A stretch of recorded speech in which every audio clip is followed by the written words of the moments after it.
शैतान रजीम बिस्मिल्लाहिर्रहमानिर्रहीम। मुअज़्ज़िज़ हाज़रीन इकराम, बुजुर्गाने मेरी इज़्ज़तदार माँ और बहनों और मेरे अज़ीज़ साथियों, अस्सलामु अलैकुम व रहमतुल्लाहि व बरकातुहू। मेरा नाम गुलनाज़ परवीन बिन्त मोहम्मद इफ्तिखार।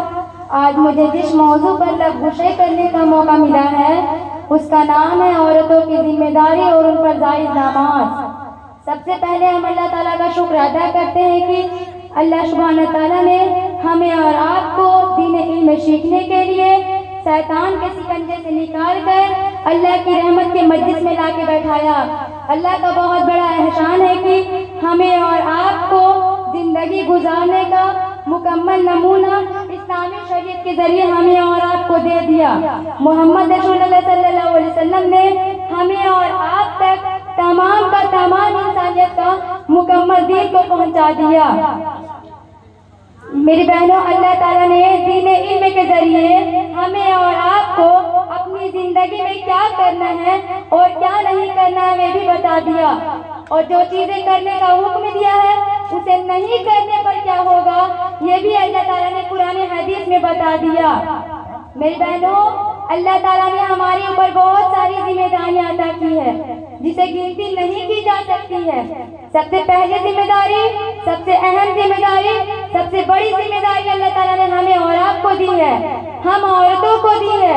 चाहे वह किसी भी रिश्ते से ताल्लुक रखती हो, चाहे वह माँ के रिश्ते में हो, चाहे वह बहन के रिश्ते में हो, चाहे वह बहू या बेटी के रिश्ते में हो, चाहे वह सास के ही रिश्ते में क्यों ना हो, हर औरत के लिए चाहे वह किसी भी रिश्ते से ताल्लुक रखती हो, उसके लिए सबसे बड़ी जिम्मेदारी है कि दीन इल्म को हासिल करे।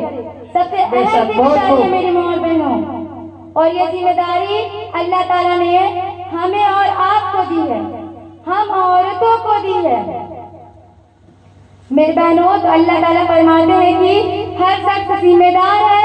गौर से सुनिए मेरी बहनों, हर शख्स जिम्मेदार है और हर शख्स से उसकी जिम्मेदारी के मुताबिक सवाल किया जाएगा। औरत अपने शौहर की जिम्मेदारी, शौहर के बच्चे की जिम्मेदारी, शौहर के माल की जिम्मेदारी और क़यामत के दिन इन औरतों से सवाल किया जाएगा। गौर करिए मेरी बहनों, सबसे पहली जिम्मेदारी इल्म दीन की जिम्मेदारी। इल्म दीन की जिम्मेदारी हमने कितनी अदा की है, कितनी अदा करना है?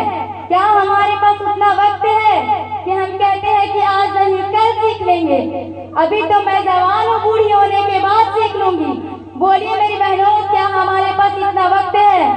मेरी बहनों, आप इस भरोसे पर मत रहिए कि कोई मौलाना आपको आके सिखा देगा, या आपके शादी के बाद आपके शौहर आपको सिखा देंगे, या मायके में नहीं सीखे तो ससुराल में जाके सीख लेंगे।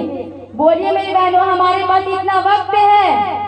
मेरी बहनों, अल्लाह ताला हमारे हाथ में कुरान हमारे हाथ में दिया है। कुरान देने के बाद आप इस बात का इंतजार मत करिए कि कोई मौलाना आपको इल्म सिखाएगा, और अल्लाह ताला सवाल करेंगे कि कुरान आने पर आप क्या क्या सीखे।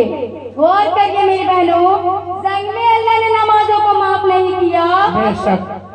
दुश्मन सामने था, अल्लाहू अकबर, चाहे तो इनको मार सकता था, चाहे इन्हें कत्ल कर सकता था, चाहे इन्हें सफे हस्ती से मिटा सकता था, लेकिन उस हाल में नहीं अल्लाह फरमाया कि तुम वहां भी नमाजों को नहीं छोड़ सकते। आज हम लोगों को क्या हो गया है, क्या सोच कर हम लोग नमाजों को छोड़ दिए?